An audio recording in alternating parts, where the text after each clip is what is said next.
ഈ അനുഗ്രഹീതമായ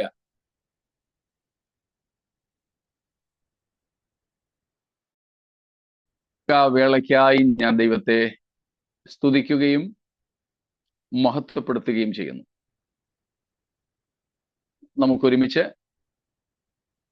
കർത്തൃസന്നിധിയിലേക്ക് അടുത്തു വരുവാൻ നമ്മുടെ ജീവൻ ആധാരമായിരിക്കുന്ന തിരുവെഴുത്തുകളെ ഒരുമിച്ച് ചിന്തിപ്പാനൊക്കെ ദൈവം ഒരുക്കുന്ന നമുക്ക് ദാനമായി നൽകിയ വിലപ്പെട്ട അവസരത്തിനായി ദൈവത്തിന് മഹത്വമർപ്പിക്കുന്നു.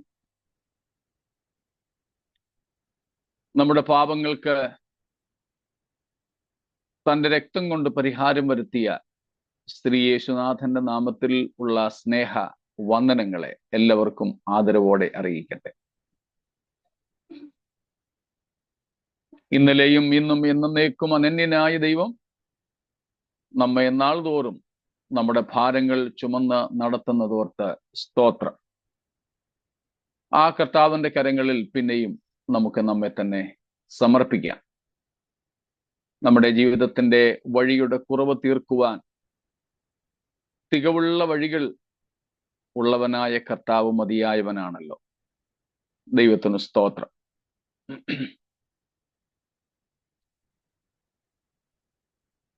നമ്മുടെ ജീവിതത്തിന് നേരെ അടിച്ചുയരുന്ന തിരമാലകളിൽ അവയെ നിയന്ത്രിക്കുന്നവനായി നമ്മുടെ കർത്താവുണ്ട്. അതുകൊണ്ട് ലോകമഹാസാഗരത്തിൽ മുങ്ങുവാൻ അവൻ നമ്മെ അനുവദിക്കുകയില്ല. സ്തോത്രം. കൈവിടാത്ത നമ്മുടെ ദൈവം, തള്ളിക്കളയാത്ത നമ്മുടെ ദൈവം, കരതലങ്ങളിൽ വഹിക്കുന്ന നമ്മുടെ ദൈവം. സ്തോത്രം. നമുക്ക് എന്നേക്കും അഭയമായിരിക്കയാൽ വാഴ്വുകൾ അർപ്പിക്കുന്നു. നമുക്ക് വീണ്ടും പ്രാർത്ഥനയോടെ വെളിപ്പാട് പുസ്തകം 7-ാം അധ്യായത്തിലെ ചിന്തകളിലേക്ക് തിരിയാം. ഇന്നോടുകൂടെ 7-ാം അധ്യായത്തിന് പരിസമാപ്തി കുറിക്കുവാൻ ആഗ്രഹിക്കുകയാണ്. കഴിയുമെങ്കിൽ ഇന്ന് തന്നെ 8-ാം അധ്യായത്തിലേക്ക്, ഇല്ലെങ്കിൽ കർത്താവിന്റെ വരവ് താമസിച്ചാൽ നാളെ 8-ാം അധ്യായം തുടങ്ങാനാണ് ആഗ്രഹിക്കുന്നത്. 7-ാം അധ്യായത്തിൽ നമ്മൾ കണ്ടുകൊണ്ടിരുന്നത് 6ാമത്തെ മുദ്രാഭേദനത്തിന് ശേഷം ഒരു ഇടവേളയിൽ മഹാപീഡനകാലത്തെ വിശുദ്ധന്മാരെ കുറിച്ച് പറയുവാൻ സമയത്തെ അല്ലെങ്കിൽ ഇടത്തെ വേർതിരിച്ചതാണ്. In chapter 7 we have been dealing with an interlude between the 7th, 6th and 7th opening of the seals.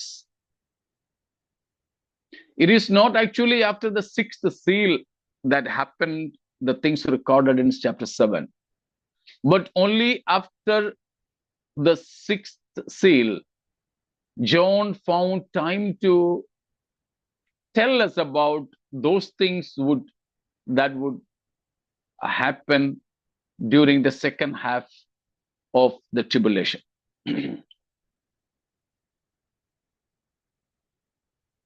ആറാം മുദ്രാഭേദനത്തിന് ശേഷമല്ല 7-ാം അധ്യായത്തിലെ കാര്യങ്ങൾ നടക്കുന്നത്. എങ്കിൽ കൂടെ 6ഉം 7ഉം മുദ്രകളുടെ ഭേദനത്തിന് ഇടയിലായി ആ സംഭവങ്ങളെ യോഹന്നാൻ നമ്മോട് വിവരിച്ചു എന്ന് മാത്രമേ ഉള്ളൂ. അതിൽ നാം കണ്ടത് മഹാപീഡനകാലത്തെ വിശുദ്ധന്മാരെ കുറിച്ചാണ്. യഹൂദരിൽ നിന്നും യഹൂദരല്ലാത്ത ജാതികളിൽ നിന്നും ഉള്ള 2 സംഘങ്ങൾ.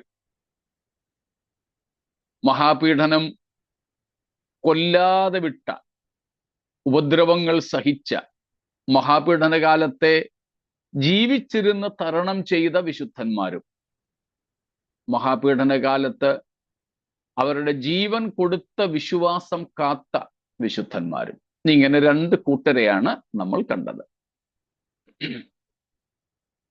അതിൽ നാം കഴിഞ്ഞ ദിവസം കണ്ടുകൊണ്ടിരുന്നത് യേശുക്രിസ്തുവിന്റെ രക്തത്തിൽ തങ്ങളുടെ അങ്കികൾ അലക്കി വെളുപ്പിച്ച വിശുദ്ധന്മാരെയാണ്. സ്തോത്രം. എടുത്ത് ഒന്നും കൂടെ ആവർത്തിച്ചു പറയുന്നു, ഈ വിശുദ്ധന്മാരെല്ലാവരും ജീവിച്ചിരുന്നവരാകട്ടെ, മഹാപീഡനകാലത്തെ തരണം ചെയ്തവരാകട്ടെ, അക്കാലത്ത് മരിച്ചുപോയവരാകട്ടെ, കൊല്ലപ്പെട്ടവരാകട്ടെ, ഇവർ രണ്ടു കൂട്ടരും ഏറെ പീഡകൾ സഹിച്ചവരാണ്. പക്ഷേ അവരെ ദൈവരാജ്യത്തിന് അർഹരാക്കി തീർത്തത് അവർ സഹിച്ച പീഡകളുമല്ല, അവർ വരിച്ച രക്തസാക്ഷിത്വം മരണവുമല്ല. അത് നാം മനസ്സിലാക്കണം. നമ്മുടെ ഇടയിലും പലരുടെയും ചിന്താഗതിയിൽ ചില പോരായ്മകൾ ആ വിഷയത്തിൽ ഉണ്ട്. രക്തസാക്ഷികളാകുന്നവരും കഷ്ടത അനുഭവിക്കുന്നവരും എല്ലാവരും അങ്ങ് ചെന്നു ചേരും എന്ന ഒരു മിഥ്യാധാരണയുണ്ട്. ഒരിക്കലും അല്ല. യേശുവിന്റെ ക്രൂശ് മരണമല്ലാതെ, യേശുവിന്റെ പുണ്യാഹ രക്തമല്ലാതെ ഒരു മനുഷ്യന്റെ പാപമോചനത്തിനാകട്ടെ, രക്ഷയ്ക്കാകട്ടെ, ദൈവരാജ്യ പ്രവേശനത്തിനാകട്ടെ ഉതകുന്നതല്ല. അത് വളരെ വ്യക്തതയോടെ ഓർത്തുകൊള്ളണം. സ്തോത്രം. ഏറെ ദുഃഖകരമാണ് ആ കാര്യം. കർത്താവിന് വേണ്ടി മരണം വരെ സഹിച്ചിട്ടും സ്വർഗത്തിലെത്താൻ, ദൈവരാജ്യത്തിലെത്താൻ കഴിയാത്തവരുണ്ടെന്നുള്ളത് വളരെ ദുഃഖകരമാണ്. There may be innumerable Christian martyrs condemned to eternal death. നിത്യമരണത്തിന് വിധിക്കപ്പെട്ട ധാരാളം ക്രൈസ്തവ രക്തസാക്ഷികളും ഉണ്ടായിരിക്കുമെന്നുള്ളത് ഒരു ദുഃഖകരമായ സത്യമാണ്. സ്തോത്രം. മനസ്സിലായോ?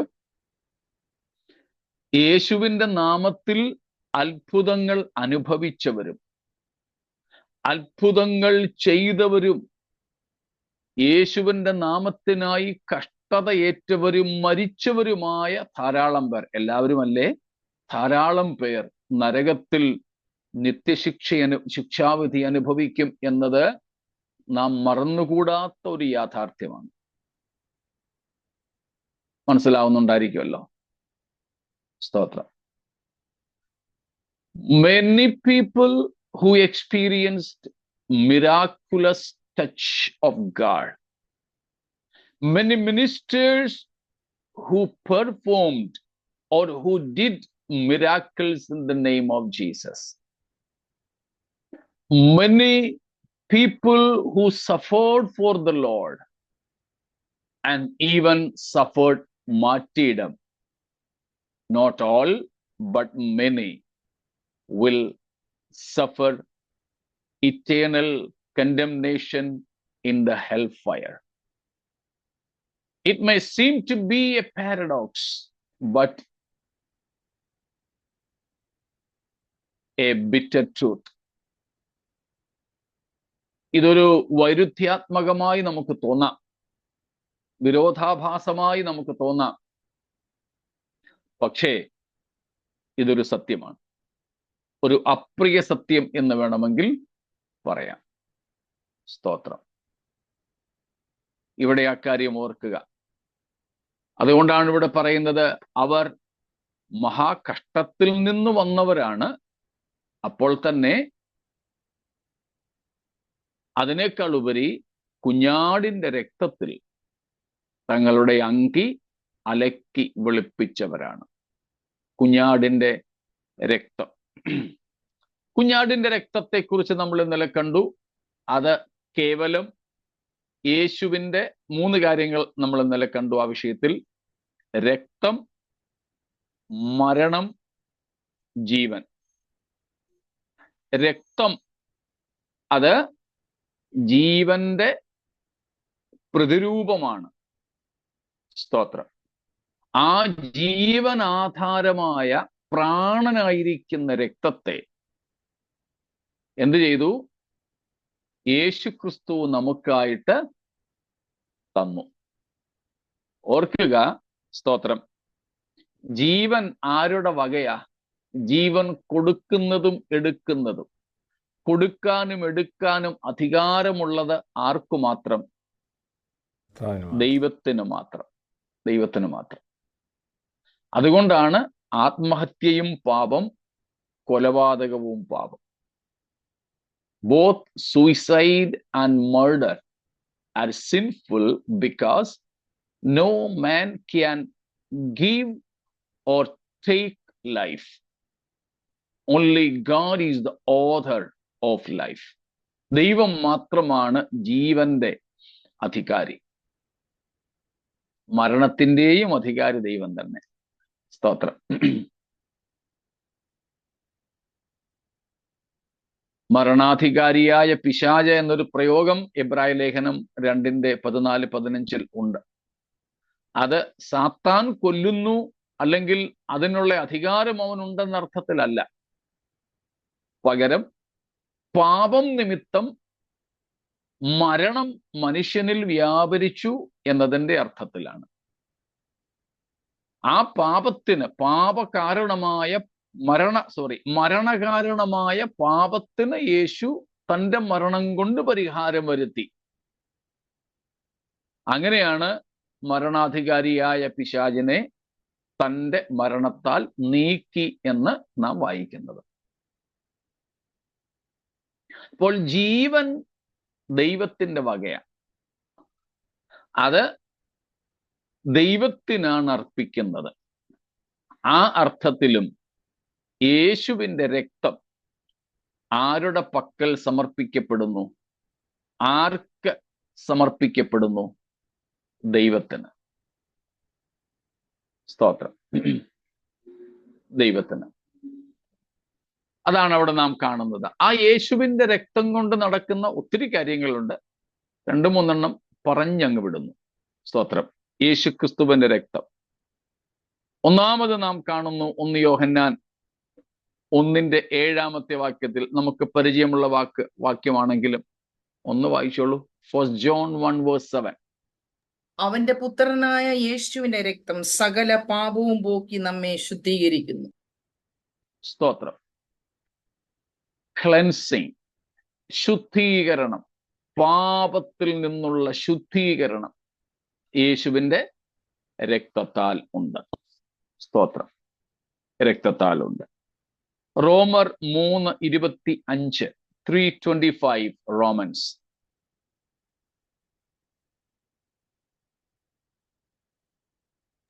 വിശ്വസിക്കുന്നവർക്ക് അവൻ തന്റെ രക്തം മൂലം പ്രായശ്ചിത്തമാകുവാൻ ദൈവം അവനെ പരസ്യമായി നിർത്തിയിരിക്കുന്നു. പാപത്തിന് പ്രായശ്ചിത്തമാകുന്നു രക്തത്താൽ. പ്രായശ്ചിത്തം. പ്രായശ്ചിത്തം എന്ന് പറഞ്ഞാൽ പാപപരിഹാരം എന്നർത്ഥം. സ്തോത്രം. പാപപരിഹാരം, പ്രായശ്ചിത്തം. Atonement for sin. Jesus' blood is atoning blood. The blood of Christ cleanses a sinner, and the blood of Christ atones for sin. 5:9, 5:9 റോമാലേഖനം. റോമൻസ് 5:9. അവന്റെ രക്തത്താൽ നീതീകരിക്കപ്പെട്ട ശേഷമോ നാം അവനാൽ എത്ര അധികമായി justification. Yeah, justification by the blood of Jesus. എഫേസ്യർ 1-ാമത്തെ നാം വായിക്കുന്നുണ്ട്, അവന്റെ രക്തത്താൽ അതിക്രമങ്ങളുടെ മോചനം എന്ന വീണ്ടെടുപ്പ് നമുക്കുണ്ട്. സ്തോത്രം. അപ്പോൾ യേശുക്രിസ്തുവിന്റെ രക്തത്താൽ നമുക്ക് നീതീകരണം ഉണ്ട്. നീതീകരണം. We have justification by the blood of Jesus. 1:7 വാക്യം, Ephesians 1:7. In him Shane can recite, no? Yeah. Okay. Read it. In him we have redemption through his blood, forgiveness of sins, in accordance with the riches of God's grace. Oh, good. Of course. So we have a redemption of sins by the blood of Jesus. സ്തോത്രം. അവനിൽ നമുക്ക് അവന്റെ രക്തത്താൽ അതിക്രമങ്ങളുടെ മോചനം എന്ന വീണ്ടെടുപ്പുണ്ട്. സ്തോത്രം. So we have redemption, we have justification, we have forgiveness of sins. ഇപ്പൊ നമ്മൾ ഒടുവിൽ വായിച്ച 2 വാക്യങ്ങളിൽ നിന്ന്, റോമർ 5:9 നിന്ന് നീതീകരണം, എഫേസ്യർ 1:7 നിന്ന് 2 കാര്യങ്ങൾ യേശുവിന്റെ രക്തത്താൽ ഉള്ളതായി നാം കാണുന്നു. വീണ്ടെടുപ്പും പാപമോചനവും, forgiveness of sins. ഇതിലെ ഓരോ കാര്യങ്ങളും വ്യാഖ്യാനിക്കേണ്ടതാണെങ്കിലും നമ്മൾ അതിനു വേണ്ടി ഇവിടെ സമയം എടുക്കുന്നില്ല. യേശുവിന്റെ രക്തത്താൽ നമുക്ക് സാധ്യമാകുന്ന കാര്യങ്ങൾ എല്ലാം ഇല്ല, ചില കാര്യങ്ങൾ മാത്രം ഒന്ന് ഓർമ്മപ്പെടുത്തുന്നു എന്ന് മാത്രമേ ഉള്ളൂ. സ്തോത്രം. അപ്പം പത്രോസ് അപ്പോസ്തലനും അതുകൊണ്ടാണ് 1-ാം ലേഖനം 1-ാം അധ്യായത്തിന്റെ 17 മുതൽ 19 വരെ പറയുന്നത്, നമ്മെ വ്യർത്ഥവും പിതൃപാരമ്പര്യവുമായ നടപ്പിൽ നിന്ന് വീണ്ടെടുത്തിരിക്കുന്നത് പൊന്ന്, വെള്ളി മുതലായ അഴിഞ്ഞു പോകുന്ന, വിലയ്ക്ക് മാറ്റം വരുന്ന, നഷ്ടപ്പെടുന്ന വസ്തുക്കളെ കൊണ്ടല്ല. പിന്നെ എന്തുകൊണ്ടാണ്? ക്രിസ്തു എന്ന നിർദോഷവും നിഷ്കളങ്കുമായ കുഞ്ഞാടിന്റെ വിലയേറിയ രക്തത്താലത്രേ. ഹല്ലേലൂയ. സ്തോത്രം. പ്രഷ്യസ് ബ്ലഡ്, വിലയേറിയ രക്തം, നമുക്ക് വിലമതിപ്പാൻ കഴിയാത്ത രക്തം, അത്രയ്ക്ക് വിലയുള്ള രക്തം. അതിന് വിലയിടാൻ നമുക്ക് കഴിയുകയില്ല. സ്തോത്രം. ഞാൻ അതിനെ മനസ്സിലാക്കുന്നത്, നിങ്ങളെ പറഞ്ഞ് കൺവിൻസ് ചെയ്യിക്കാൻ എനിക്ക് കഴിവില്ല, പറഞ്ഞ് മനസ്സിലാക്കാനുള്ള പ്രാപ്തി എനിക്കില്ല, എന്നാലും ഒക്കുന്നത്ര ഒന്ന് പറയാം. എഫേസ്യ ലേഖനം 1:18 വാക്യത്തോട് ഞാൻ അതിനെ ചേർത്ത് വെക്കുന്നു. Ephesians 1:18.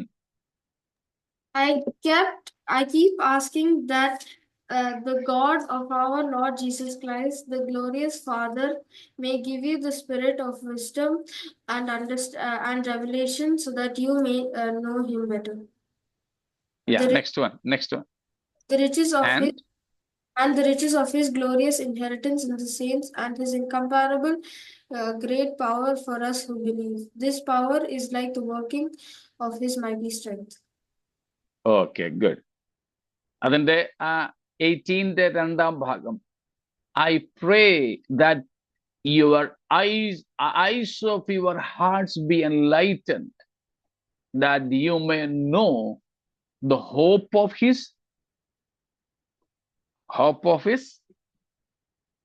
calling and the glorious riches of his inheritance in the saints. In the saints. ആ ഭാഗമാണ് ഇവിടെ നമ്മൾ ആവശ്യപ്പെടുന്നത്. എന്താണ്?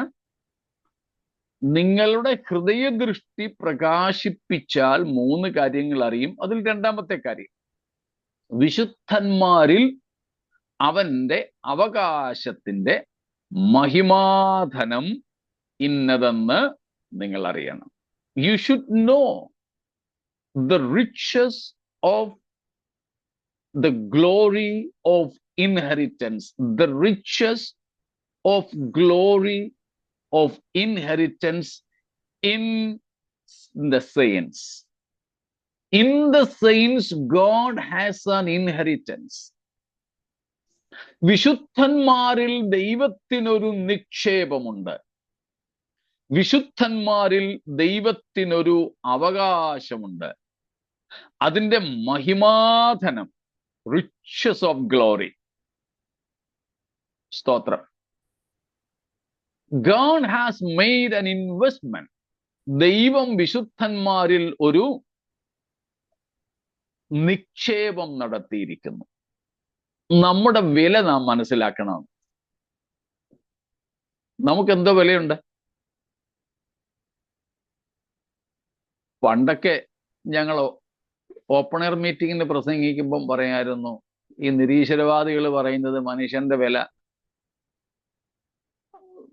Phosphorus usable for making some മാസ്റ്റിക്സ്.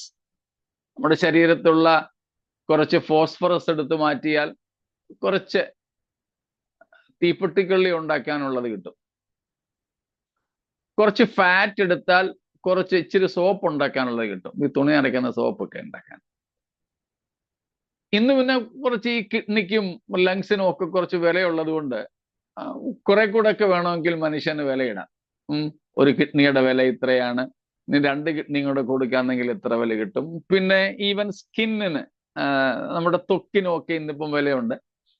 അങ്ങനെയൊക്കെ ആണെങ്കിൽ ഒരു മനുഷ്യന്റെ വില, എന്നാലും ശരി, നമുക്ക് കണക്ക് കൂട്ടാവുന്നതേ ഉള്ളൂ. നമുക്ക് കൊടുത്തു തീർക്കാവുന്ന വിലയുള്ളൂ. എല്ലാരെ കൊണ്ടും കൊടുക്കാൻ ഒക്കത്തില്ലെങ്കിലും ഒരു മനുഷ്യന്റെ അവയവങ്ങളെ ഈ നിലയിൽ സെപ്പറേറ്റ് ആയിട്ട്, ഹോൾസെയിലായിട്ട് വിറ്റാൽ, വേറെ ആയിട്ട് വിറ്റാൽ വാങ്ങാൻ കെൽപ്പുള്ള ഒത്തിരി പണക്കാരിന്ന് ലോകത്തിലുണ്ട്. പക്ഷേ ഇതാണോ സത്യത്തിൽ മനുഷ്യന്റെ വില? എന്നാ മഞ്ഞപ്പിത്തം പിടിച്ചവന്റെ ആണെങ്കിൽ ഇതിനൊന്നിനും വിലയില്ല താനും. ഇതൊന്നും കൊള്ളത്തില്ല.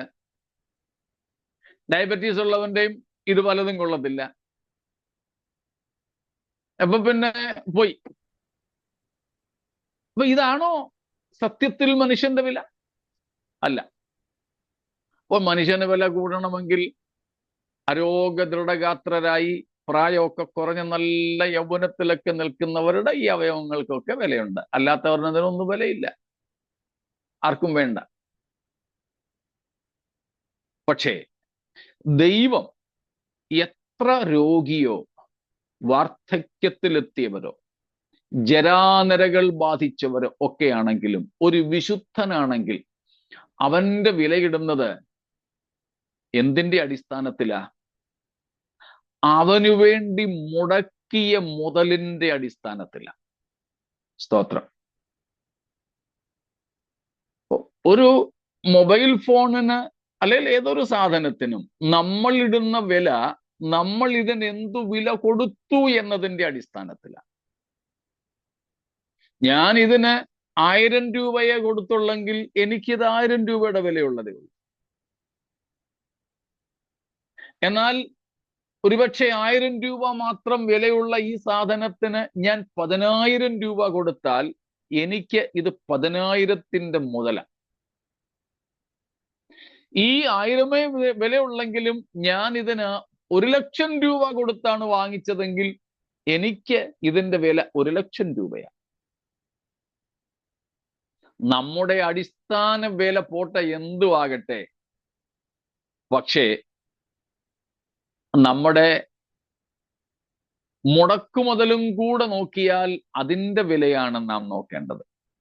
ഇനിയും അതില്ലാതെ ഒരു റോ പേഴ്സൺ, ഒരു സാധാരണ മനുഷ്യന്റെ തന്നെ വില തിരുവെഴുത്ത് പറയുന്നത്, ദൈവത്തിന്റെ വചനം നമ്മോട് പറയുന്നത് സകല ലോകത്തെക്കാളും വിലയുള്ളതെന്ന്. ബോംബെയിൽ തന്നെ പല സ്ഥലത്തും ഒരു സ്ക്വയർ ഫീറ്റിന് 25,000-വും 50,000-വും രൂപ വിലയാണ് ഒരു സ്ക്വയർ ഫീറ്റിന്. ഇനി ആ ഒരു നിലയിൽ തന്നെ നോക്കിക്കേ, ഭൂമിക്ക് തന്നെ എന്തൊരു വിലയായിരിക്കും. നമുക്കൊന്നും കണക്ക് കൂട്ടാൻ വയ്യാത്ത തരത്തിൽ വിലയേറിയതാണ് ഒരു സാധാരണ പാപിയായ മനുഷ്യൻ. ഒരുവന്റെ വില സർവ്വലോകത്തെക്കാളും വലുതാണ്. പ്ലസ് അപ്പോൾ അടിസ്ഥാന വില നമുക്ക് അത്രയുണ്ട്. ഒരു മനുഷ്യന് ദൈവം ഇടുന്ന അടിസ്ഥാന വിലയാണ് സകല ലോകത്തെക്കാളും വില. എന്ന് വെച്ചാൽ എന്തു കൊടുത്താൽ ഇവനെ വീണ്ടെടുക്കാം എന്നുള്ളതാണ് ആ വിലയുടെ അടിസ്ഥാനം. 2, ഇത്രയും വിലയുള്ളവന്റെ കൂടെ plus the amount paid for this person. ഇവനെ വിലയ്ക്ക് വാങ്ങാൻ വേണ്ടി കൊടുത്ത മുടക്കുമുതലും കൂടെ ചേർക്കണം ഇതിന്റെ കൂടെ. മുടക്കുമുതൽ എന്തുവാ? What is the amount spent for us for redeeming a single person who is precious than the whole world? It is, യേശുവിന്റെ വിലയേറിയ yeah, the blood of Jesus. യേശുവിന്റെ രക്തമാണ്. ഇനി ആ യേശുവിന്റെ രക്തത്തിന് എങ്ങനെ വിലയിടുന്നത്? വിലയേറിയ രക്തം. ആ യേശുവിന്റെ രക്തത്തിന് വിലയിടാനും കൂടെ ഒരു മാർഗം കാണാം. എന്നിട്ട് നമുക്ക് ആ വിലയേറിയതിലേക്ക് വരാം. യേശുവിന്റെ രക്തത്തിന് വിലയിടുന്നത് ആ രക്തം കൊണ്ട് എന്ത് സാധിക്കും എന്നതിന്റെ അടിസ്ഥാനത്തിലാണ്. What can be bought, purchased with that price or that blood? Accordingly, we can try to price the blood of Jesus. ആ രക്തം കൊണ്ട് എന്ത് വാങ്ങാൻ സാധിക്കും? ഭൂമിയിൽ ജീവിച്ചിരിക്കുന്ന പല മനുഷ്യരെ വിലയ്ക്ക് വാങ്ങാൻ സാധിക്കും. സ്തോത്രം. നമ്മുടെയൊക്കെ രൂപയിൽ കറൻസിയിൽ എഴുതിയിട്ടുണ്ട്, ഐ പ്രോമിസ് ദ ബെയറർ. ബാക്കിയുള്ള ലോകത്തെ കറൻസികളിൽ ഉണ്ടെന്നാ ഞാൻ ചിന്തിക്കുന്നത്. ഞാൻ നമ്മുടെ ഇന്ത്യൻ കറൻസിയിലാണ് അത് വായിച്ചിട്ടുള്ളത്, മറ്റതിലൊന്നും ഞാൻ ശ്രദ്ധിച്ചിട്ടില്ല.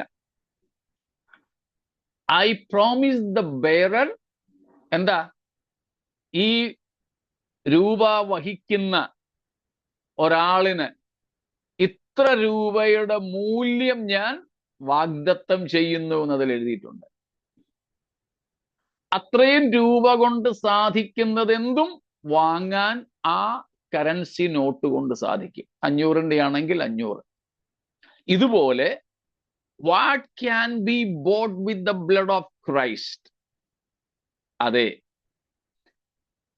ലോകത്തിൽ ഇന്ന് ജീവിച്ചിരിക്കുന്ന മാത്രമല്ല, ആദാം മുതൽ ഏറ്റവും ആദ്യം ഭൂമിയിൽ ഉണ്ടാക്കപ്പെട്ട മനുഷ്യൻ മുതൽ ഇനിയും ലോകത്തിൽ ജനിക്കുവാനിരിക്കുന്ന ഏറ്റവും ഒടുക്കത്തെ മനുഷ്യൻ വരെയുള്ള സകല മാനവജാതിയെയും വീണ്ടെടുക്കുവാൻ മൂല്യമുള്ളതാണ് യേശുവിന്റെ രക്തം.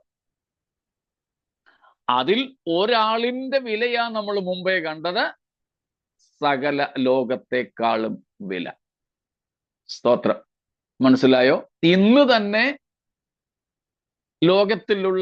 ലോകത്തിന്റെ ജനസംഖ്യ, what is the current population? 800 കോടിയാണോ? 800 കോടിയിലധികം, ഏതാണ്ട് 850 എന്നാ ഇപ്പോഴത്തെ ഒരു കണക്ക്. Some about 850 crores. ഏതാണ്ട് 850ഓളം കോടി ജനതയാണ് ഇന്ന് ലോകത്തിൽ ജീവിച്ചിരിക്കുന്നത്. മരിച്ചുപോയവർ എത്രയെന്ന് കണക്കില്ല. ഇനി ജനിക്കാനിരിക്കുന്നത് എത്രയെന്നും കണക്കില്ല. പക്ഷേ ഇവരെ എല്ലാം വീണ്ടെടുക്കാനുള്ള മൂല്യം ഉള്ളതാണ് യേശുവിന്റെ രക്തം.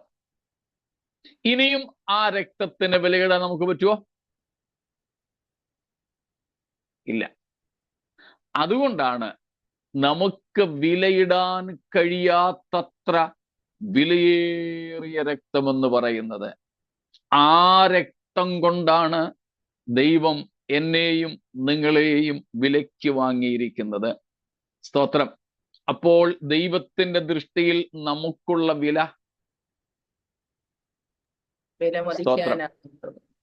വിലമതിക്കാനാവാത്തതാണ്. സ്തോത്രം. അതിനാ പൗലോസ് പ്രാർത്ഥിച്ചത്, എൻ്റെ കർത്താവേ, ഈ ജനത്തിന്റെ കണ്ണൊന്നു തുറക്കണേ, ഉൾക്കണ്ണുകളെ തുറക്കണേ. അങ്ങ് ഇവർക്ക് മതിക്കുന്ന വില എത്രയെന്നൊന്ന് കാണാൻ ഇവരുടെ ഉൾക്കണ്ണുകളെ പ്രകാശിപ്പിക്കണമേ. സ്തോത്രം. ആ പ്രകാശനം നടന്നാൽ പിന്നെ നമുക്കിവിടെ ലോകത്തിൽ വെച്ച് ഇല്ലാത്തതിനെ കുറിച്ചൊന്നും പരാതി പറയത്തില്ല. നമുക്ക് ലഭ്യമായ, നമുക്ക് അർഹമായതിനേക്കാൾ എത്രയോ എത്രയോ എത്രയോ ടൈംസ്, എത്രയോ മടങ്ങാണ് നമുക്ക് വില കർത്താവ് നൽകിയത്. സ്തോത്രം. അപ്പോൾ ഈ യേശുവിന്റെ രക്തത്താലുള്ള കഴുകലെന്നും വീണ്ടെടുപ്പെന്നും പറഞ്ഞാൽ അതിന്റെ വില പത്രോസ് പറയുന്നത്, സ്തോത്രം, നിഷ്കളങ്കമായ, നിർദോഷമായ, നിഷ്കളങ്കം, പരിപൂർണതയുള്ള കുഞ്ഞാടിന്റെ വിലയേറിയ രക്തം കൊണ്ട്. സ്തോത്രം. ആ വിലയേറിയ ഒന്ന് പറയാനാണ് ഞാൻ ഇത്രയും പറഞ്ഞത്. നിങ്ങൾക്ക് മനസ്സിലായില്ലെങ്കിൽ ക്ഷമിക്കണം. സ്തോത്രം. ഇത്രയൊക്കെ പറയാൻ പറ്റൂ എനിക്ക്. സ്തോത്രം. ഇത്രയും വിലയേറിയ രക്തം, ഇത്രയും വിലയേറിയ രക്തം. ആ രക്തത്താലാണ് നമ്മുടെ വീണ്ടെടുപ്പ് സാധിച്ചിരിക്കുന്നത്. അപ്പോൾ ദൈവദൃഷ്ടിയിൽ നാം മാന്യരാണോ? ഹല്ലേലൂയ. ദൈവദൃഷ്ടിയിൽ നമുക്ക് വിലയുണ്ടോ? Praise the Lord. സ്തോത്രം. പഴയ നിയമത്തിലെ പ്രവാചകൻ പറയുന്ന വാക്യങ്ങളൊക്കെ ചിലപ്പോൾ നമ്മൾ പ്രവചനമായിട്ടൊക്കെ ഏറ്റെടുക്കാറുണ്ട്. എനിക്ക് ഓർമ്മയുണ്ട്, എൻ്റെ ചെറുപ്പത്തിലെ ഏതൊക്കെയോ പ്രവാചകന്മാർ എൻ്റെ തലയിലും കൈവച്ച് പറഞ്ഞിട്ടുണ്ട്, നീ വിലയേറിയവനും മാന്യനുമാണ്, എൻ്റെ പൂണിയിലെ മിനുക്കിയ അമ്പാണ്, നീ മൂർച്ചയുള്ള മെതിവണ്ടിയാണെന്നൊക്കെ. അതൊന്നും വായിച്ചിട്ടൊന്നും ഇല്ലാത്ത സമയത്തായി പ്രവചനമൊക്കെ കേട്ടിട്ടുള്ളത്. അത് മനസ്സിൽ കിടപ്പുണ്ട്. ഇന്ന് ഞാൻ ചിന്തിക്കുന്നു, അതിനേക്കാളിലൊക്കെ ഞാൻ എത്രയധികം വിലയേറിയവനാണ് എൻ്റെ ദൈവത്തിന്. സ്തോത്രം. കാരണം എനിക്ക് വേണ്ടി മുടക്കിയ മുതൽ. സ്തോത്രം. The price God spent for me, the cost He spent for me, it's precious, priceless. I cannot count the price of the blood with which I am redeemed. ഞാൻ വീണ്ടെടുക്കപ്പെട്ട, എന്നെ വീണ്ടെടുത്ത യേശുവിന്റെ രക്തത്തിന് വിലയിടാൻ എനിക്ക് പറ്റില്ല. എനിക്ക് ചിന്തിക്കാൻ പോലും കഴിയുന്നതിനും അപ്പുറമാണ്. ഒരുപക്ഷെ നിത്യത പോലും പോരായിരിക്കും അതിന്റെ വില മനസ്സിലാക്കുവാൻ. ആ രക്തത്താൽ നമുക്കെന്തുണ്ട്? വീണ്ടെടുപ്പുണ്ട്. സ്തോത്രം. പത്രോസ് അക്കാര്യം പറയുന്നു. Praise God. Next, Colossians 1:20. Colossians 1:20. കൊലോസ്യർ 1:20.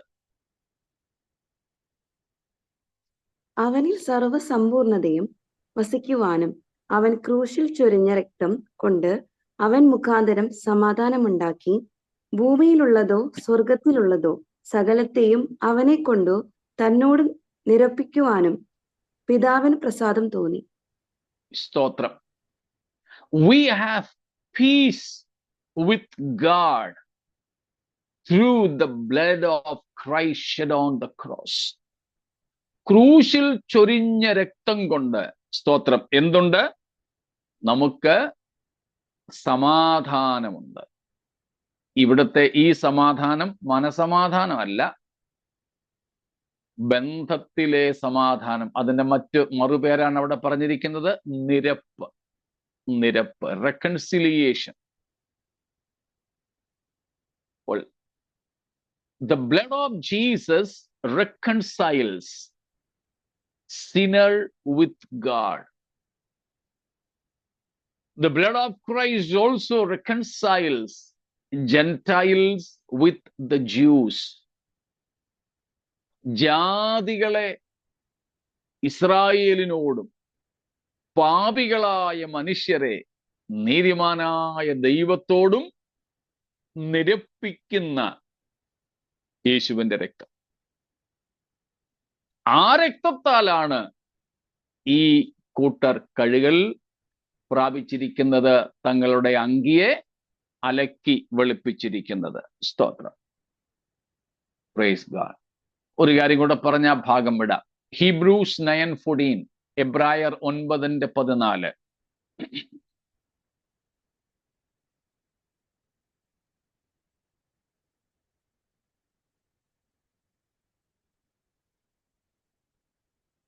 How much more then will the blood of Christ, who through the eternal Spirit offered himself unblemished to God, cleanse our consciences from acts that lead to death, so that we may serve the living God? The blood of Christ cleanses our conscience from dead works. നിർജീവ പ്രവൃത്തികളിൽ നിന്ന് നമ്മുടെ മനസ്സാക്ഷിയെ ശുദ്ധീകരിക്കുന്നു. That means the blood of Christ gives us a courage to approach the presence of God. The blood of Christ strengthens our conscience to draw near unto the Holy God. പരിശുദ്ധനായ ദൈവത്തിന്റെ അടുക്കിലേക്ക് അടുത്തു വരുവാൻ ഈ യേശുവിന്റെ രക്തം നമുക്ക് പ്രാഗൽഭ്യം നൽകുന്നു. മനസ്സാക്ഷിയിലെ അപരാധ ബോധങ്ങളെ അകറ്റുന്നു. സ്തോത്രം. That means the blood of Christ cleanses our guiltiness even from our conscience. എത്ര ഭീകര പാപിയായാലും യേശുവിന്റെ രക്തം അവന് ദൈവസന്നിധിയിലേക്ക് അടുക്കുവാൻ വേണ്ട മാനസിക കരുത്തു പകരുന്നു. കുറ്റബോധത്തിൽ നിന്ന് യേശുവിന്റെ രക്തം നമ്മെ വിമോചിപ്പിക്കുന്നു. യേശുവിന്റെ രക്തം കൊണ്ടല്ലേ നാമും ഇന്ന് കുറ്റബോധമില്ലാത്തവരായി പരിശുദ്ധനായ ദൈവത്തിന്റെ അടുക്കലേക്ക് അടുത്തു വരുന്നത്. സാത്താന് പോലും ചികഞ്ഞെടുക്കുവാൻ കഴിയാത്തതുപോലെ നമ്മുടെ മനസാക്ഷിയെ ശുദ്ധീകരിക്കുന്ന യേശുവിന്റെ രക്തം. സ്തോത്രം. യേശുവിന്റെ രക്തം.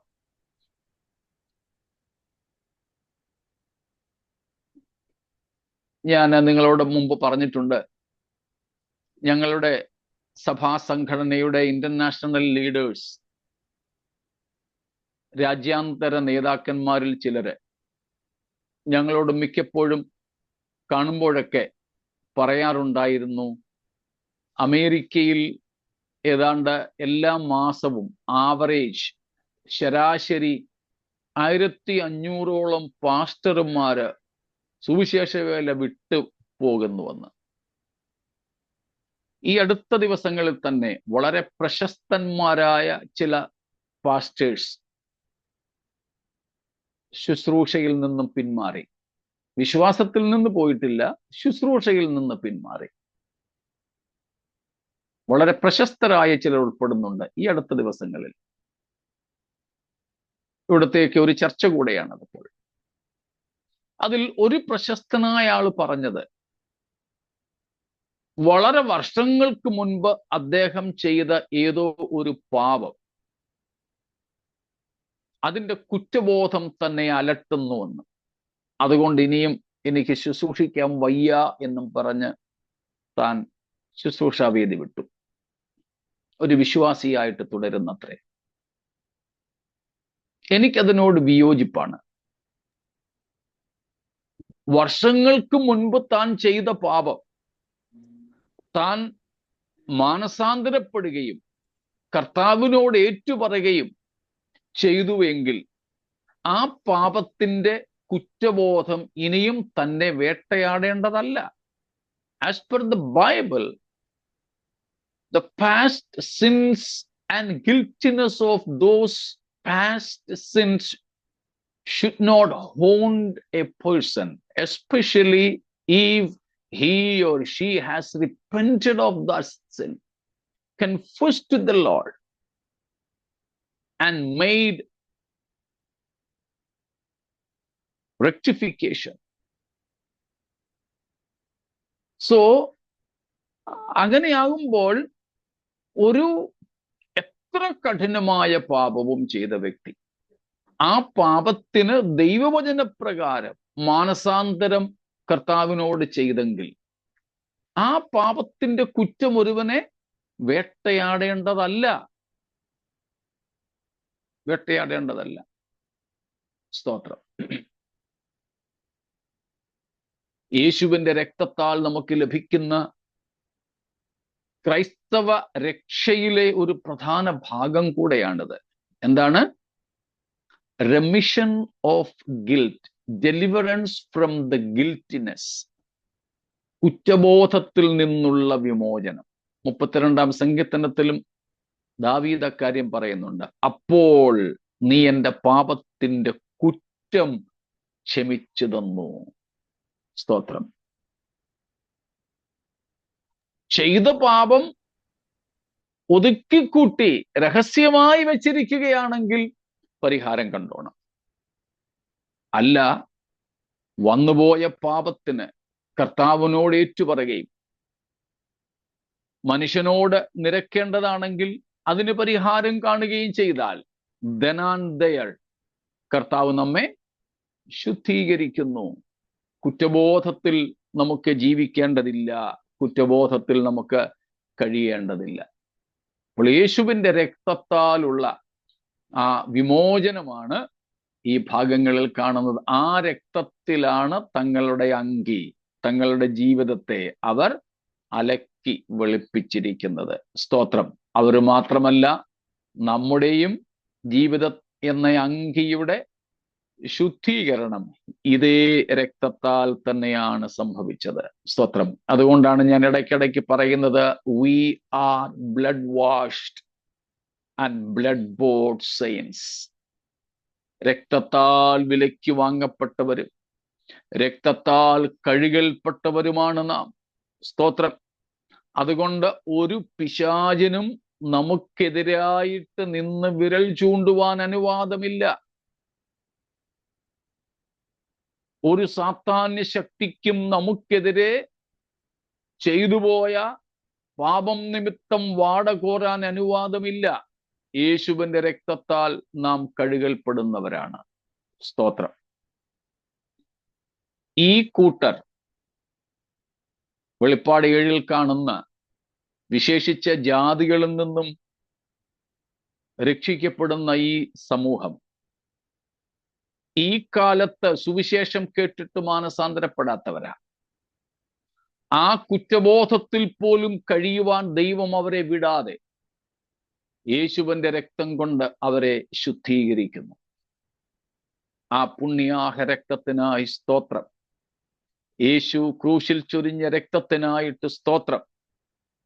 ആ രക്തത്തിനായി, യേശുവിന്റെ ക്രൂശ് മരണത്തിനായി, യേശു നമുക്ക് വേണ്ടി അർപ്പിച്ച തൻ്റെ ജീവനായി നാം നിരന്തരം ദൈവത്തെ സ്തുതിക്കുകയും മഹത്വപ്പെടുത്തുകയും ചെയ്യേണ്ടവരാണ്. Praise the Lord. നമുക്ക് അർഹമല്ലാത്തത്ര വില തന്നാണ് അവൻ നമ്മെ വീണ്ടെടുത്തത്, നമ്മെ ശുദ്ധീകരിച്ചത്. സൗജന്യമായി നമുക്ക് ലഭിക്കുന്ന ഈ നീതീകരണത്തിനായി, വിശുദ്ധീകരണത്തിനായി ദൈവത്തിന് സ്തോത്രം ചെയ്യുന്നു. Praise God. ഇത്രയും വ്യക്തമാണോ?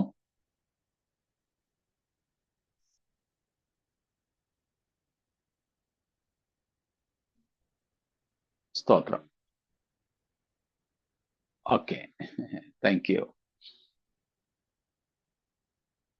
എങ്കിൽ നാം ഇന്നലെ പറഞ്ഞ് അവസാനിപ്പിച്ച അവസാന ഭാഗത്തേക്ക് ഒന്നും കൂടെ പോയി നമുക്കിന്ന് ആ ഭാഗം വിടാം. സ്തോത്രം. ഏറ്റവും ഒടുവിലത്തെ 3 വാക്യങ്ങളിൽ നിന്ന്, 15, 16, 17 വാക്യങ്ങളിൽ നിന്ന്, റെവലേഷൻ 7:15-17, അവിടെ നിന്നും നാം 10-11 കൂട്ടം അനുഗ്രഹങ്ങളെ കുറിച്ച്, ഈ രക്തത്താൽ കഴുകൽ പ്രാപിച്ചവരുടെ അനുഗ്രഹങ്ങളെ കുറിച്ച് നാം കാണുകയുണ്ടായി. സ്തോത്രം.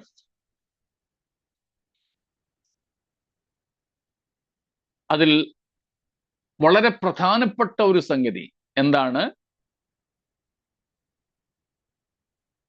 അവർക്ക് നിത്യതയിൽ അനുഭവിപ്പാൻ കഴിയുന്ന ദൈവത്തിന്റെ തേജസ്സാണ്, ദൈവത്തിന്റെ സാന്നിധ്യമാണ്.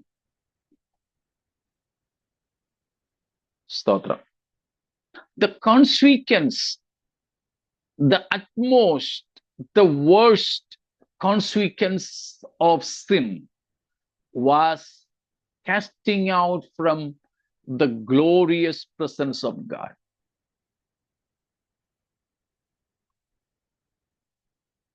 പാപത്തിന്റെ ഏറ്റവും ഭീകരമായ പരിണിത ഫലം തേജോമയനായ ദൈവത്തിന്റെ മഹത്വപൂർണമായ സന്നിധിയിൽ നിന്നുമുള്ള തള്ളപ്പടിയിലായിരുന്നു. പറയുമ്പോഴൊക്കെ എൻ്റെ ഹൃദയത്തിന് ഭയങ്കര വേദനയാണ്. ഉൽപ്പത്തി 3:23-24 വാക്യങ്ങളിൽ, ജെനസിസ് 3:23 and 24 നമ്മൾ കാണുന്നു, ദൈവം ആദാം ഹവ്വമാരെ ഏദനിൽ നിന്ന് ഇറക്കി വിട്ടു.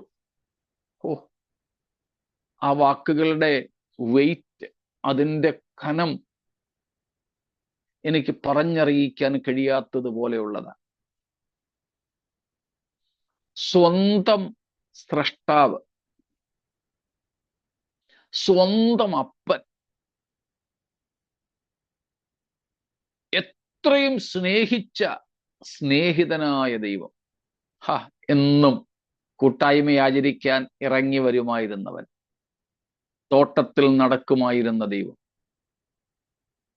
എത്ര മണിക്കൂർ ഈ മനുഷ്യരുമൊത്ത ദൈവം എല്ലാ ദിവസവും ചിലവഴിക്കുമായിരുന്നുവെന്നറിയില്ല. എന്നാൽ എന്നും വെയിലാറുമ്പോൾ വരുന്ന പതിവുണ്ടായിരുന്നെന്ന് നമുക്ക് മനസ്സിലാക്കാം. അത്ര സ്നേഹിതനായിരുന്ന സ്രഷ്ടാവായ പിതാവായ ദൈവം എന്തു പറയുകയാ? കുറെ കാര്യങ്ങളൊക്കെ പറഞ്ഞ് ഡിഫൻസ്ലെസ് ആയിട്ട് ഈ മനുഷ്യൻ പ്രതിവാദമില്ലാത്തവനായി മാറിക്കഴിഞ്ഞപ്പോൾ അവനെ ഏദനിൽ നിന്ന് ഇറക്കി വിട്ടു. ആ വാക്യം ഒന്ന് വായിച്ചോളൂ. സ്തോത്രം. അവനെ എടുത്തിരുന്ന നിലത്ത് കൃഷി ചെയ്യേണ്ടതിന് യഹോവയായ ദൈവം അവനെ ഏദൻ തോട്ടത്തിൽ നിന്ന് പുറത്താക്കി. ഇങ്ങനെ അവൻ മനുഷ്യനെ ഇറക്കിക്കളഞ്ഞു.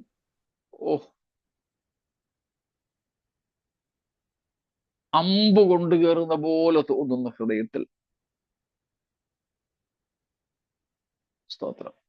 ഏദനിൽ നിന്ന് പുറത്താക്കി, ഇറക്കി വിട്ട് കളഞ്ഞു. This is the very separation of man sinned from the glorious presence of God. ദൈവ തേജസ്സിന്റെ സാന്നിധ്യത്തിൽ നിന്നുള്ള മനുഷ്യന്റെ പുറത്താക്കൽ, ഇതാണ് ഭീകരം കേട്ടോ. മരിക്കട്ടെന്നേ, സാരമില്ല. പക്ഷേ ദൈവസന്നിധിയിൽ നിന്നും പുറത്താക്കപ്പെടുന്ന അവസ്ഥ, ഈ ഭീകരത കണ്ടുകൊണ്ടാ പാപം ചെയ്ത ദാവീദ് പ്രാർത്ഥിച്ചത്, നിന്റെ സന്നിധിയിൽ നിന്നും എന്നെ തള്ളിക്കളയരുതേ. നമ്മൾ പണ്ട് കൊറോണ കാലത്ത് ആ വാക്യം എടുത്ത് പഠിച്ചതാണ്. Psalms 51:11, cast me not from your presence. ഏദനിൽ തുടങ്ങിയതാണത്. സ്തോത്രം. എന്നാൽ through redemption by the blood of Jesus we get back to the very presence of God. യേശു ക്രിസ്തുവിങ്കലുള്ള വീണ്ടെടുപ്പ് മൂലം നമുക്ക് പാപത്താൽ നഷ്ടപ്പെട്ട തിരുസാന്നിധ്യത്തിലേക്കുള്ള തിരിച്ചുവരവ് സാധ്യമായി തീരുന്നു. Praise God. വീണ്ടെടുപ്പിൽ നമുക്ക് ലഭിക്കുന്നത് സൗഖ്യവും ആരോഗ്യവും ഒന്നുമല്ല. വീണ്ടെടുപ്പിൽ നമുക്ക് ലഭിക്കുന്നത് ഭൗതിക നന്മകളും ഉയർച്ചകളുമല്ല.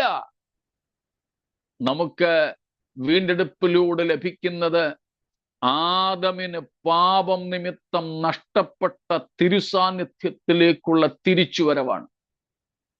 സ്തോത്രം. The very core content of our redemption through Christ is a returning to the glorious presence of the glorious God. And that's why we read in Romans chapter 5. റോമാലേഖനത്തിൽ ആ അർത്ഥത്തിൽ വേണം വായിക്കാൻ. 5-ന്റെ 1-2 ഒന്ന് വായിച്ചോളൂ. Romans 5:1-2. വിശ്വാസത്താൽ Therefore, since we have been justified by faith, we have peace with God through our Lord Jesus Christ. Through him we have obtained access by faith into this grace in which we stand, and we rejoice. Okay, enough. See the first part. We have peace with God. അത് നമ്മൾ മുമ്പേ കണ്ടു. നമുക്ക് ദൈവത്തോട് സമാധാനമുണ്ട്. വിശ്വാസത്താൽ നീതീകരിക്കപ്പെട്ട ശേഷം യേശുക്രിസ്തു മൂലം നമുക്ക് ദൈവത്തോട് സമാധാനമുണ്ട്. രണ്ടാമത്തെ കാര്യമാണ് നമ്മൾ ഇപ്പോൾ ചിന്തിക്കുന്നത്. 2-ാം വാക്യത്തിന്റെ തുടക്കത്തിലാണ് പറയുന്നത്, we obtained access to the grace in which we stand today. നാം ഇന്ന് നിൽക്കുന്ന ഈ കൃപയിലേക്ക് നമുക്ക് യേശുക്രിസ്തു മൂലം പ്രവേശനവും സാധിപ്പിച്ചു. എത്ര ശ്രേഷ്ഠമാണിതെന്നറിയാമോ?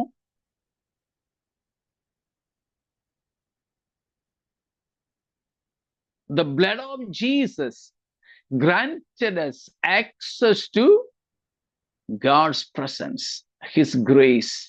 സ്തോത്രം. ഒന്ന് ഓർത്ത് നോക്കിക്കേ, യെരൂശലേം ദേവാലയം.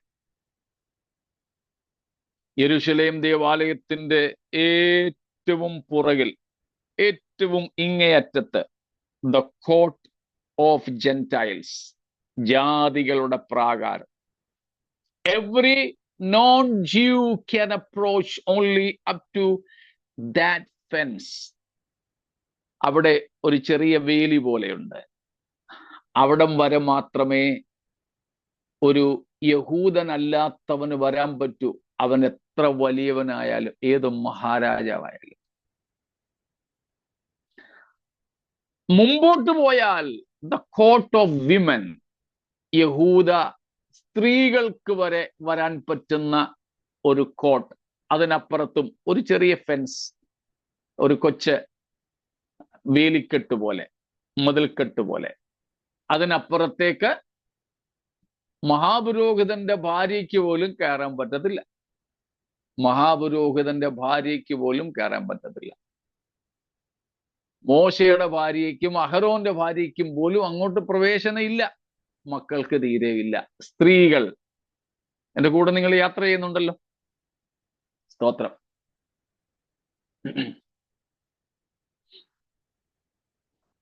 അവിടവും കൂടെ സ്ത്രീകളും അവിടെ ചെന്ന് ഇങ്ങനെ നിൽക്കത്തുള്ളൂ. അതിനപ്പുറത്തേക്കില്ല. അതിനപ്പുറത്തേക്കാണ് സാധാരണ യഹൂദന്മാർക്ക് കയറാൻ പറ്റുന്ന സ്ഥലം. Normal Jewish men. അതിനപ്പുറത്തേക്ക് അവർക്കുമുണ്ടൊരു ബൗണ്ടറി. അതിനപ്പുറത്തേക്ക് അവർക്കും പറ്റില്ല. അല്പവും കൂടെ കഴിഞ്ഞാൽ പിന്നെ പുരോഹിതന്മാർക്ക് മാത്രം പ്രവേശിക്കാൻ പറ്റുന്ന സ്ഥലമുണ്ട്, വിശുദ്ധ സ്ഥലം. അവരും അവിടെ കൊണ്ട് നിൽക്കുക.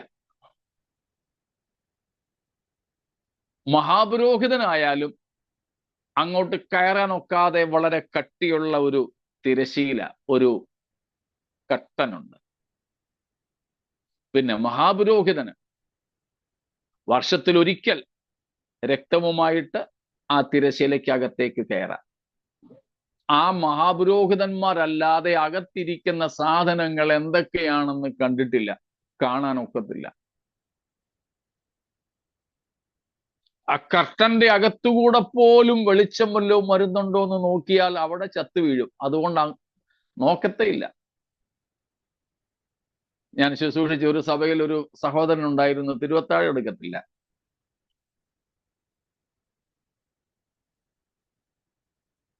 ഞാൻ ഒരു പ്രാവശ്യം, നീ ചെല്ലുണ്ടല്ലോ, തിരുവത്താഴം കൊണ്ട് വരും ഭയങ്കര പ്രാർത്ഥനയാണ്, അങ്ങനെ ആയിരിക്കും എന്ന് വിചാരിച്ച് ഇദ്ദേഹത്തെ ഞാൻ തട്ടി തിരുവത്താഴം കൊണ്ടുവന്ന് പറഞ്ഞപ്പം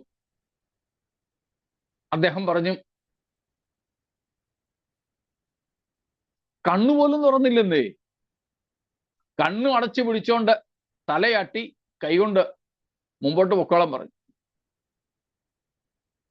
അത് കഴിഞ്ഞപ്പം എന്നോട് അദ്ദേഹം പറഞ്ഞു, എന്റെ പാസ്റ്ററെ, എനിക്ക് ഈ സാധനം കാണുന്നത് പോലും പേടി, അതുകൊണ്ട് ഞാൻ നോക്കത്ത് പോലും ഇല്ല. ഇതുപോലെ ആ തിരശ്ശീല, ആ കർട്ടന്റെ അകത്തൂടെ ആ ലൈറ്റ് വരുന്നത് പോലും കാണാൻ ഇവർ നോക്കത്തില്ല. നോക്കിയാൽ അവിടെ ചത്തു വീഴും. ആ വലിയ കട്ടിയുള്ള തിരശ്ശീല. അപ്പൊ മനസ്സിലായോ? ഏറ്റവും പുറകിൽ ജാതികളുടേത്, അതിനപ്പുറത്തെ സ്ത്രീകൾ, അതിനപ്പുറത്ത് യഹൂദ പുരുഷന്മാർ, അതിനും അപ്പുറത്തേക്ക് പുരോഹിതന്മാർ. അതിനപ്പുറത്താണ് അതിവിശുദ്ധ സ്ഥലം. അവിടെയും മഹാപുരോഹിതൻ ആണ്ടിൽ ഒരിക്കൽ മാത്രമേ കയറൂ. എന്നാൽ സ്തോത്രം, യേശുക്രിസ്തുവിന്റെ ക്രൂശീകരണത്തിൽ ഒരു മഹാസംഭവം ഉണ്ടായി, നമുക്കറിയാമല്ലോ.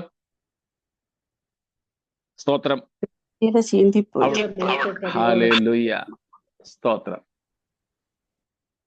ആ തിരശീല വിശുദ്ധ സ്ഥലത്തെയും അതിവിശുദ്ധ സ്ഥലത്തെയും തമ്മിൽ വേർതിരിച്ചിരുന്ന, മഹാപുരോഹിതന് മാത്രം ആണ്ടിൽ ഒരിക്കൽ വിറച്ചു മാത്രം കയറാൻ അനുവാദമുണ്ടായിരുന്ന ആ മറയ്ക്കപ്പെട്ടിരുന്ന ഇടത്തെ തിരശീല മുകൾ തൊട്ട് അടിവരെ രണ്ടായി കീറിപ്പോയി. അതുകൊണ്ട് ഇപ്പോഴെന്ത് ചെയ്യാം? ഏറ്റവും പുറകിൽ നിൽക്കുന്ന ജാതീയനായ ഒരുത്തനും അങ്ങ് ഏറ്റവും മുൻപിലുള്ള കൂടാരത്തിലെ കാഴ്ച ഇവിടെ നിന്നുകൊണ്ട് കാണാം. സ്ത്രീകൾക്കും ഇവിടെ നിന്നുകൊണ്ട് അവിടുത്തെ കാഴ്ച കാണാം. സാധാരണ യഹൂദന്മാർക്കും അത് സാധ്യമാണ്. ഇവിടെ നിന്ന് കാണാൻ മാത്രമേ പറ്റത്തുള്ളൂ? അല്ല, പിന്നെ ധൈര്യത്തോടെ കൃപാസനത്തിന് അടുത്ത് ഇല്ല. ഹല്ലേലൂയ, സ്തോത്രം. പ്രൈസ് ഗോഡ്, സ്തോത്രം. എന്താണ്? യേശു തൻ്റെ ശരീരം എന്ന തിരശീലയെ ചീന്തിയത് കൊണ്ട് ഏറ്റവും പുറകിൽ നിൽക്കുന്ന ഔട്ട്കാസ്റ്റ് ആയിട്ടുള്ള ജാതികൾക്കും അങ്ങ് മുൻകൂടാരത്തിലെ ദർശനം സാധ്യമാണ്.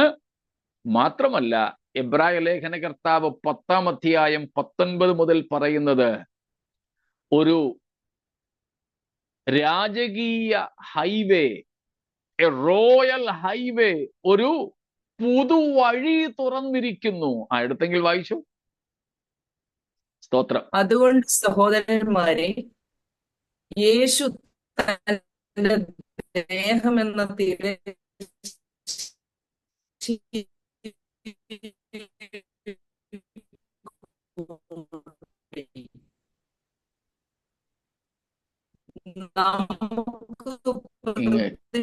കേൾക്കുന്നില്ല.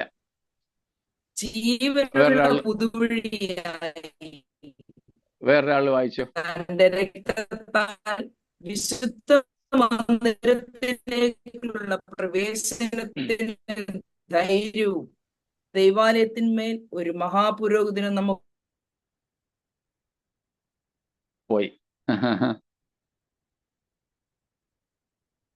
Therefore, വലിവായിരുന്നു.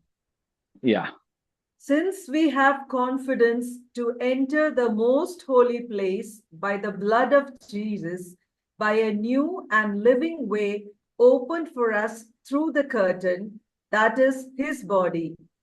And since we have a great priest over the house of God, let us draw near to God with a sincere heart in full assurance of faith, having our hearts sprinkled to cleanse us from a guilty conscience, and having our bodies washed with pure water. Praise God.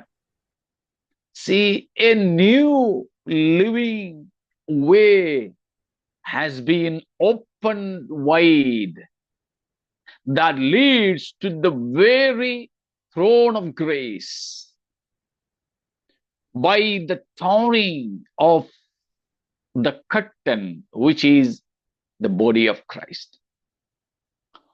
സ്തോത്രം. നമുക്കിന്ന് ദൈവത്തിന്റെ കൃപാസനത്തിങ്കിലേക്ക് ധൈര്യത്തോടെ അടുത്തു വരുവാൻ യേശു തന്റെ ദേഹമെന്ന തിരശീലയെ ചീന്തി ഒരു പുതുവഴി തുറന്നിരിക്കുന്നു. Hallelujah. അപ്പോൾ ഏറ്റവും പുറകിൽ നിൽക്കുന്നവർക്ക് മുൻകൂടാരത്തിന്റെ ആ ഏറ്റവും മുൻപിലുള്ള അതിവിശുദ്ധ സ്ഥലത്തിന്റെ ദർശനം മാത്രമല്ല, അവിടേക്കൊരു free access, a free entry.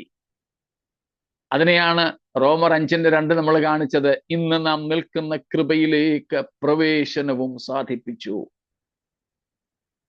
ആ ദൈവ സാന്നിധ്യത്തിന്റെ സ്തോത്രം അനുഭവമാണ് ഈ ജനത്തിന് അനുഭവിപ്പാൻ കഴിയുന്നത്. സ്തോത്രം. അവർക്ക് അത്രയും അനുഭവിക്കാൻ കഴിയുമെങ്കിൽ ഈ കാലത്ത് സ്വമേധയാ യേശുവിന്റെ കർത്തൃത്വത്തിന് തങ്ങളെ തന്നെ സമർപ്പിച്ച വിശുദ്ധന്മാരായ നമുക്ക് അനുഭവിപ്പാനും നിത്യതയിൽ കഴിയുന്ന ഏറ്റവും വലിയ അനുഗ്രഹം എന്താണ്? കർത്താവിന്റെ സാന്നിധ്യമാണ്. ഹല്ലേലൂയ. സ്തോത്രം. അതായിരിക്കണം നമ്മുടെ കൊതി കേട്ടോ. അതായിരിക്കണം നമ്മുടെ കൊതി. സ്തോത്രം. നാം അവിടെ പോയാൽ ആസ്വദിക്കുന്ന സാന്നിധ്യം നമ്മുടെ കർത്താവിന്റെ സാന്നിധ്യ. ആ ഗ്ലോറിയസ് പ്രസൻസ്, ആ തേജസ്സുള്ള സന്നിധിയിലേക്ക് നമുക്ക് ഫ്രീ ആയിട്ട് പ്രവേശിപ്പാൻ. അതുകൊണ്ട് ആ എബ്രായർ 4:16 നമ്മൾ വായിക്കുന്നത്, തൽസമയത്ത് സഹായത്തിനുള്ള കൃപയ്ക്കു വേണ്ടി അപേക്ഷിപ്പാൻ ധൈര്യത്തോടെ കൃപാസനത്തിങ്കലേക്ക് അടുത്തു വരിക. ധൈര്യത്തോടെ. സ്തോത്രം. അങ്ങനെയുള്ള അനുഗ്രഹങ്ങളുടെ വലിയൊരു പട്ടികയാണ്. 10-ലധികം അനുഗ്രഹങ്ങളെ നാം ഈ വിശുദ്ധന്മാർക്ക് ലഭിക്കുന്നതായി